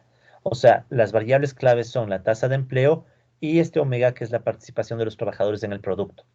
O sea, las mismas variables de Goodwin. Resulta ser, colegas, que el modelo que yo les acabo de explicar en esta clases, en estas dos clases, si ustedes le arreglan un poquito y ponen las variables de Goodwin, ¿sí? Sale un modelo bien peculiar que tiene algunas variantes. Entonces, solo quiero presentarles así rápido las variantes. Entonces, la primera variante es que si ustedes al modelo que les he presentado, al que les expliqué, el de la Ley General de la Acumulación Capitalista, ponen las variables de Goodwin y ponen algunos supuestos, por ejemplo, dicen, ok, la tasa de ahorro que sea uno, horas trabajadas que sea uno, se normalizan, no hay tasa de depreciación, y bueno, hay algunos supuestos más. Si uno pone algunos supuestos, uno puede llegar a un modelo idéntico al de Goodwin. Sí, esta es una cosa que yo sabía que se podía hacer, pero recién pude hacer hace una o dos semanas. El modelo que les he presentado, que es un modelo de corte marxista, o sea, este modelo que está aquí, ¿no? Con unas ligeras mejoras, que es un modelo que nace desde la idea de Marx, del ejército de reserva. Resulta ser que uno, haciendo unas pocas mejoras y simplificando después del modelo, o sea, poniéndole supuestos, uno puede reconstruir o replicar el modelo de Goodwin. ¿Sí? Es un primer resultado interesante que sale de esto. ¿Sí? Entonces, de hecho, aquí está un modelo A, que es una equivalente al modelo de Goodwin, haciendo simplificaciones. O sea, en pocas palabras, se cumple lo que decía Goodwin. O sea, Goodwin realmente sí estaba interpretando a su modo, o sea, muy simplificado y todo, pero Goodwin estaba simplificando el mismo argumento de Marx, ¿sí? O sea, uno puede hacer un modelo más marxista que el de Goodwin y después le va simplificando, simplificando y llega a Goodwin. O sea, es como decirles, Marx, en el tomo 1, capítulo 23, la Ley General de la Acumulación Capitalista sobre el Ejército Laboral de Reserva, tiene un montón ¿no? de ideas, y si uno simplifica, simplifica, simplifica, llega a Goodwin, ¿sí? Llega a Goodwin. Entonces, ese es un primer resultado que nace ya del modelo completo, ¿sí? Que eso obviamente no está en las láminas, porque repito, esto recién, no les quería poner este artículo porque todavía está, me falta terminarlo, pero quería que ya tengan esa primera idea. O sea, hay un vínculo directo entre el modelo de Goodwin y el modelo de la Ley General de la Acumulación Capitalista que da Marx en el tomo 1. O digamos que Marx pone las intuiciones para eso. Eso como primer tema. Luego, si ustedes cogen el modelito de Goodwin y le ponen la ecuación, bueno, aquí está el modelito de Goodwin y aquí está el efecto de la intensidad. O sea, resulta ser que si uno pone la intensidad laboral en el modelo de Goodwin y aumenta la intensidad laboral, los ciclos se hacen más cortos. Es un resultado que ya salió. O sea, los ciclos del capitalismo pueden hacerse más cortos. O sea, este es el ciclo de Goodwin. Por eso es que yo quería que el modelo llegue a Goodwin, porque Goodwin es un modelo ultra conocido. Entonces, ¿qué pasa cuando suben la intensidad en el modelo laboral? O sea, le explotas al trabajador con más intensidad laboral en el modelo de Goodwin, el ciclo se acorta. ¿Sí? Entonces, un primer resultado, o bueno, un resultado bastante peculiar. Luego, uno puede ampliar el modelo de a poco, paso a paso. Entonces, por ejemplo, aquí está el modelito que sería Goodwin más la ecuación de precios, o sea, la ecuación que muestra la reacción de los capitalistas al cambio de precios, sin la intensidad. La intensidad es solo una constante aquí. Entonces, ¿qué pasa? Este, si quieren, son variantes del modelo grande. O sea, uno puede coger un modelo grande, pues algo así más o menos está. Aquí tienes el modelo grande, que es el modelo que replica la idea de Marx. El modelo más pequeñito es el de Goodwin. Y después tú dices, ahora quiero ver un modelo de Goodwin más precios. Y después puedes ver otro modelo de Goodwin más intensidad. ¿sí? O sea, puedes sacar varios modelos del modelo grande que les he explicado. Entonces, por ejemplo, ¿qué saca este modelo con precios? ¿Ya? No les quiero aburrir con la parte matemática, sino que quiero que vean las soluciones. Uno puede sacar ciclos, ¿sí? Uno puede sacar ciclos, pero esta vez los ciclos son de una dinámica distinta. Entonces, digamos, ustedes parten de este punto, ¿sí? Y dependiendo del nivel que tome el precio al inicio, puedes caer en un ciclo de Goodwin o en otro ciclo al estilo de Goodwin. O sea, ya no tienes un ciclo, sino que puedes tener varios, diferentes ciclos, todo dependiendo de qué pase con el precio inicial. Y si tú graficas esto en 3 dimensiones, puedes tener este resultado. Entonces, quiero que se fijen en este el primer resultado.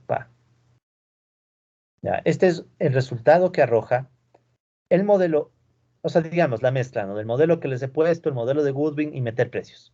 Te genera un comportamiento que si lo pones en 3 dimensiones, pones el nivel de precios, la tasa de empleo y la participación de los trabajadores en el producto, eso se les suele llamar el wage share, la participación de los salarios. ¿Qué pasa? Los ciclos puedes representarlos en 3 dimensiones, ya de una forma mucho más interesante. Esto es lo que se conoce como ciclo límite, colegas. O sea, es un ciclo que al inicio tú estás fuera del ciclo, pero de a poco te acercas y luego te quedas en el ciclo. Entonces, dependiendo de en dónde inicia la economía, se mueve y termina cayendo en el ciclo. ¿Sí? Y de hecho está hecha la demostración matemática. O sea, esto sí es un ciclo límite. O sea, yo ya resolví matemáticamente el modelo. ¿Sí? Eh, sin ánimos de molestar, pero bueno, aquí está la demostración. O sea, aquí está la demostración matemática. Son un montón de derivadas. Bueno, no muchas, pero había que hacer algunos pasitos. Entonces ahí está la demostración de que realmente hay ciclos. ¿Ya? Uno ya necesita matemática un poquitito más avanzada, pero no es tampoco muy difícil, colegas. O sea, cualquiera de ustedes estudiándolo bien, y si deseara, obviamente, podría entender estas cosas. O sea, estoy convencido de eso. Yo sé porque yo conozco a mi gente de la central. Entonces, ese es un resultado cuando ponen precios. El ciclo aparece ya en 3 dimensiones y uno puede demostrar que el ciclo de verdad existe y el ciclo es estable. Ahora, también puede hacerse un modelo con intensidad. Bueno, aquí está el efecto de cuando le cambian la intensidad en ese ciclo con precios, ¿no? El ciclo se mueve.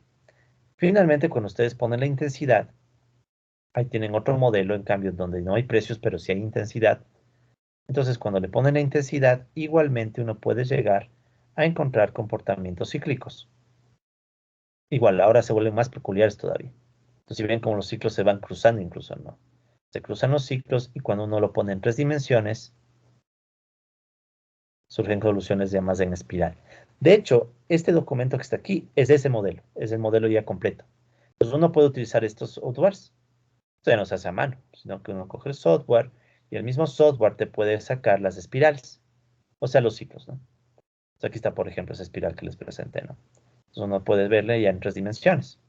Y le pueden mover, ¿no? Para ver hasta qué punto tiene sentido o no.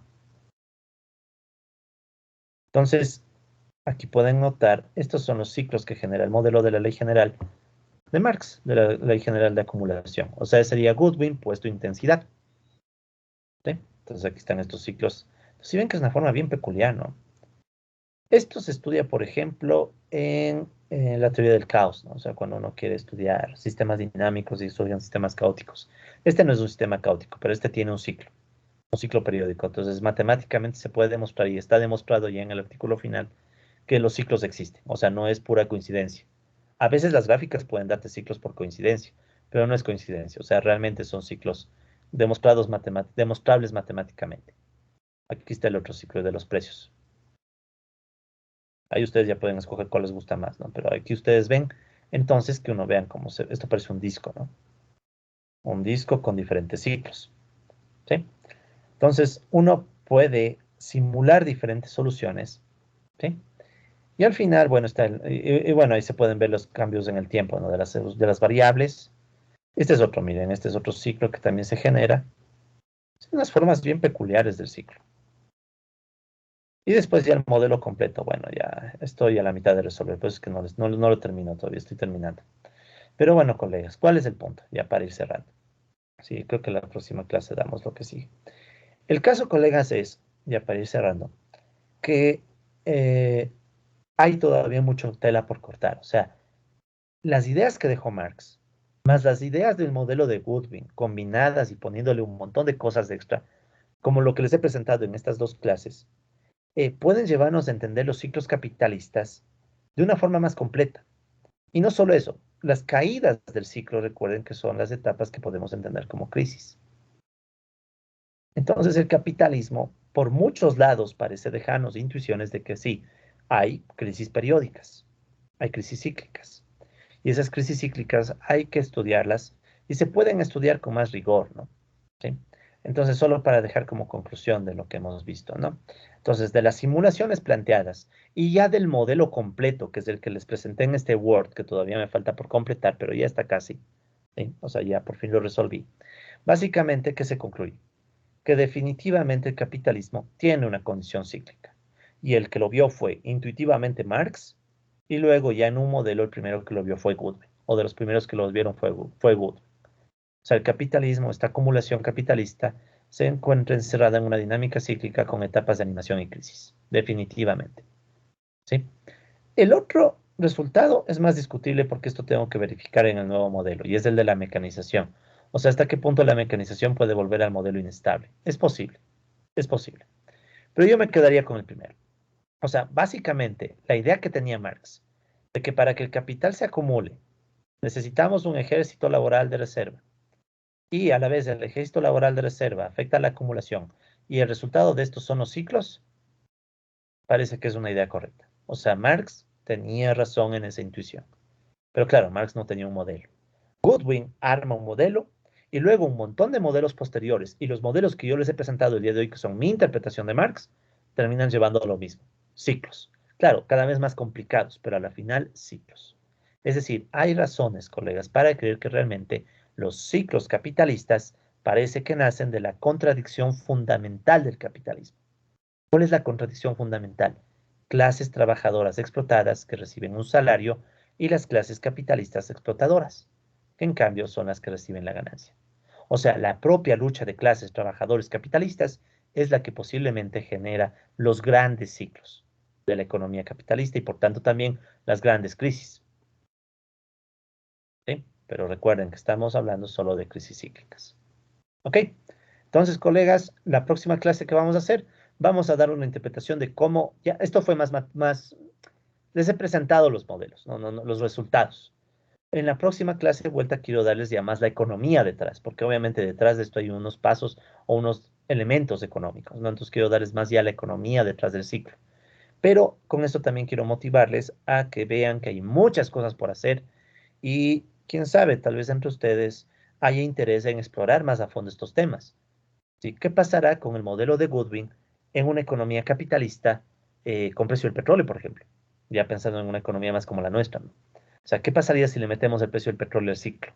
El ciclo se enloquece, lo más seguro. Yo soy casi creyente, pero no tengo el modelo, ¿no? Ni la prueba todavía, pero estoy casi seguro que el ciclo se enloquece cuando le ponen precios del petróleo. Pero bueno, de esos temas hemos de hablar en la próxima clase. Así que, colegas, con esto espero motivarles a decirles que vean, hay un montón de herramientas para estudiar los ciclos capitalistas y que uno puede aprovechar muchas ideas de Marx que son desconocidas o se aprovechan muy poco, ¿no? O sea, antes que creer que el marxismo son cosas raras, piensen que el marxismo tiene estos temas de economía cíclica que pueden ser útiles, ¿no? Y todavía tenemos muchos otros modelos de crisis que falta estudiar. Así que eso, colegas, por el día de hoy. Con esto damos por cerrado el respectivo video, ¿no?